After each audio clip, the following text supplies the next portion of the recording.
India ने seize fire की violation करते हुए एलओसी पर हमला कर दिया है और इसके रिस्पॉन्स में पाकिस्तान ने उनकी एक टॉप पोस्ट को तबाह कर दिया है। एलओसी की अभी क्या सूरत हाल है और किस सेक्टर में हमला हुआ है और रिस्पॉन्स में पाकिस्तान ने क्या किया है, तो इन सब पे बात करते हैं और इसके साथ-साथ ईरान और अमेरिका के क्या अपडेट्स हैं वॉर के हवाले से, इस पे भी बात करेंगे। तो इससे पहले आप सबसे गुज़ारिश है कि अगर आपने अभी तक हमारे चैनल को सब्सक्राइब नहीं किया तो काइंडली इसको सब्सक्राइब भी कर लें और बेल आइकन को भी दबा दें ताकि आने वाली तमाम वीडियोज़ आप तक बर वक़्त पहुँचती रहें।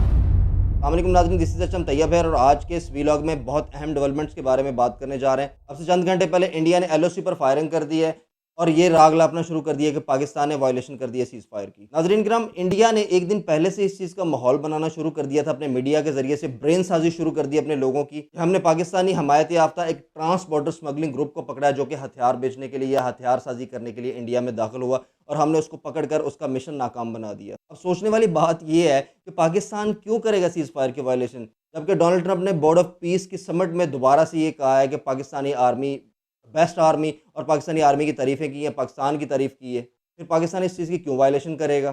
सोचने वाली बात है। पहलगाम इंसिडेंट से भी इनको कुछ नहीं मिला था और पुलवामा से भी कुछ नहीं मिला था। अपने जहाज़ अलहदा गिरवा लिए और अपना पायलट भी पहले पकड़वा लिया था। अब ये सारे का सारा रोना जो मचाया जा रहा है वो सिर्फ़ इसलिए है कि दुनिया की नज़रें मोदी और इंडिया की बेइज़्ज़ती से हट सकें। अभी रिसेंट डेज़ में एक और इनको ज़िल्लत का सामना करना पड़ा है। चाइना से इन्होंने रोबोट्स खरीदे थे और अपनी यूनिवर्सिटी के एक एआई समिट में इन्होंने प्रेज़ेंट कर दिए। पहले चाइना उस चीज़ पे देखता रहा, जब इन्होंने बहुत बड़े ऐलानात करने शुरू कर दिए कि ये हमने कर दिया, हमने इतने बिलियंस डॉलर का खर्चा करके ये वाले इनोवेशंस किए हैं।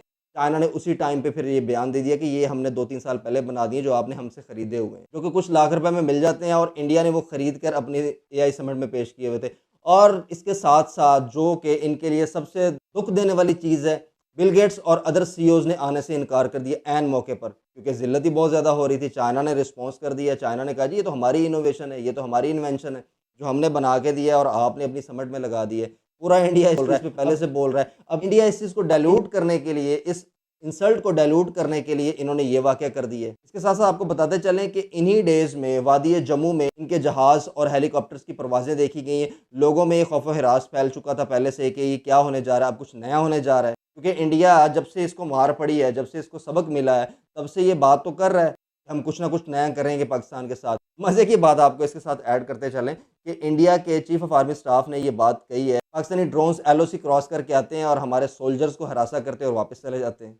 ये कौन-सी बात होगी भई, आप आर्मी चीफ़ हो के ऐसा बयान दे रहे हैं। पाकिस्तानी ड्रोन्स जो आते हैं, तो आपके पास इतनी टेक्नोलॉजी भी नहीं है कि आप उनको इंटरसेप्ट कर सकें। ये तो एक खुला मज़ाक है, लोगों की ब्रेन साज़ी कर आपको ब्रेन साज़ी भी नहीं करने आती। सॉरी टू से आपको ब्रेन साज़ी भी नहीं करनी आती। जब ये वॉर हुई है 2025 में, तब इंडिया में जो सबसे ज़्यादा एक सर्च किया हुआ वर्ड है ना, अकॉर्डिंग टू गूगल इंडिकेटर्स, वो सीज़ फायर है। मतलब इतना इलिटरेसी रेट है आपकी कंट्री का कि आपको ये तक नहीं पता कि सीज़ फायर का मीनिंग क्या है और आप दुनिया में सबसे बड़े इनोवेशंस के ठेकेदार बनते हैं। तो मेरे ख़्याल में ये बहुत बड़ी ज़्यादती है इस टाइम तक की। तो नाज़रीन, हम बात करते हैं कि पाकिस्तान ने रिस्पॉन्स में क्या किया है। इंडिया ने ना सिर्फ बंदूकों से हमला किया बल्कि साथ-साथ मॉर्टर गोले भी बरसाए और पाकिस्तान ने इसके रिस्पॉन्स में क्या किया, पाकिस्तान ने भी मॉर्टर गोले बरसाए और इनकी एक कुमार टॉप पोस्ट को तबाह कर दिया है। और कुछ सोर्सेज़ और सुनने में ये आ रहा है, कुछ व्लॉगर्स बता रहे हैं कि उनकी कैजुअलिटीज़ भी रिपोर्ट हुई हैं। अब ये कहाँ पर हुआ है? तो ये नगाम मंडल एक सेक्टर है, वहाँ पर उन्होंने ये फायरिंग की है और इसके रिस्पॉन्स में पाकिस्तान ने उनको धूल चटाई है। पाकिस्तान ने डिक्लेयर कर दिया जी कि वो नेवल एक्सरसाइज करने जा रहा है और उसका नौटमा भी दे दिया है, क्योंकि पाकिस्तान पहले से चौकन्ना है कि ना सिर्फ ये एयर अटैक की तरफ आएगा बल्कि ये इस दफ़ा पानियों की तरफ से भी कुछ ना कुछ करने ज़रूर आएगा। तो जैसे पहले आपको एयर अटैक्स की मद में आपको जवाब मिले थे, तो अब इंशाल्लाह ऐसे भी जवाब आपको मिलेंगे। Pakistani army, Pakistani air force, Pakistani navy हर तरफ से आपको एक्टिवली रिस्पॉन्स करेगी, आपको वॉच कर रहे हैं। You will never be able to surprise us. ये पाकिस्तानी एक डीजीआई एसपीआर का जुमला है, you will never be able to surprise us. तो आप हमें सरप्राइज़ नहीं कर सकेंगे, आपको पहले से सरप्राइज़ मिलेगा। तो इसके साथ-साथ अभी बात करते हैं ईरान और अमेरिका की क्या अपडेट्स हैं इस टाइम चल रही।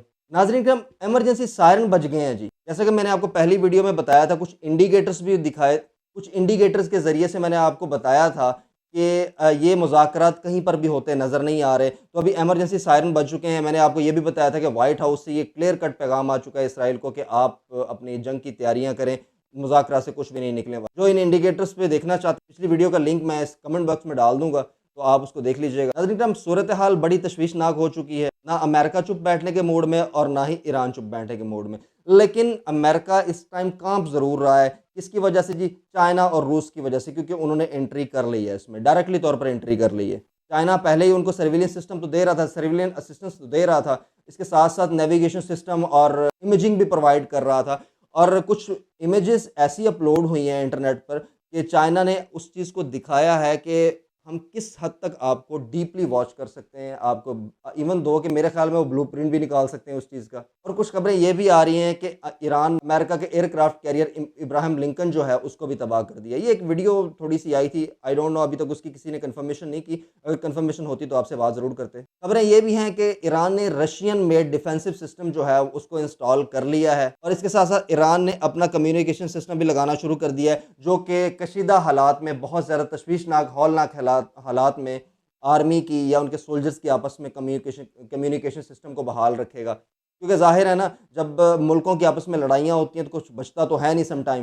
तो उसके लिए फिर आर्मी के अपने भी कम्युनिकेशन सिस्टम्स होते हैं। तो ईरान ने अपना पर्सनल जो उनका कम्युनिकेशन सिस्टम है उसको भी इंस्टॉल करना शुरू कर दिया है। बैक हैंड पे चाइना और रूस भी है, जो कि ईरान को डायरेक्टली या इनडायरेक्टली असिस्टेंस प्रोवाइड कर रहे हैं। नाज़रीन इकराम, इसके साथ-साथ ईरान ने यूएनएससी यानी कि United Nations of security council को खत लिख दिया है और उसमें उन्होंने क्लियर कट मौक़िफ़ इख्तियार किया है कि आने वाले वक्तों में अगर ये जंग होती है और खलीज फ़ारस में अगर तबाही फैलती है, अमेरिकन जहाज़ गिरते हैं या अमेरिकन बहरी बेड़े तबाह होते हैं, साथ का पीस डिस्टर्ब होता है, तो इसका ओनली रिस्पॉन्सिबल अमेरिका होगा। अगर ये जंग छिड़ती है तो हम हमास, हिज़्बुल्लाह जैसी तंजीमों को भी अपने साथ मिलाएँगे और जो हमारे हवारी होंगे या हमारे हमारे साथ चलने वाले, हम उन सबको मिला के अमेरिका पर दावा बोलें। और ख़ित्ते में जो भी इसराइल और अमेरिका करने जा रहा है, उसको डिस्टर्ब करने की फुल कोशिश करेंगे। अब यहाँ से सवाल ये उठता है, क्या ईरान वाक़ई इतना पावरफुल, क्या ईरान न्यूक्लियर पावर तो नहीं बन चुका, जिसकी वजह से ईरान किसी तरीके से भी मुज़ाकरात करने के हक़ में नहीं है इस टाइम? खैर, इस पे तो बात करेंगे, लेट इट बी, अभी इसको रहने देते हैं क्योंकि इसकी कोई कन्फर्मेशन नहीं है।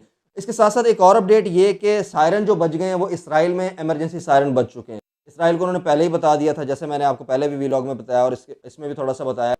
उन्होंने अपने अस्पतालों में इमरजेंसी नाफ़िज़ कर दी है और डॉक्टर हज़रात का मुल्क से निकलने का रास्ता भी बंद कर दिया। मतलब ये कि there will be no doctor who can leave the country till the end of war, यानी कि एंड तक वॉर के कोई भी डॉक्टर इस रीजन से या इस कंट्री से नहीं जा सकता। तो ये थी अब तक की कुछ अपडेट्स। जहाँ भी हो खैरियत से रहें, अपना बहुत सारा ख्याल रखिए, अपने इस चैनल का भी। पाकिस्तान ज़िंदाबाद, अल्लाह हाफ़िज़।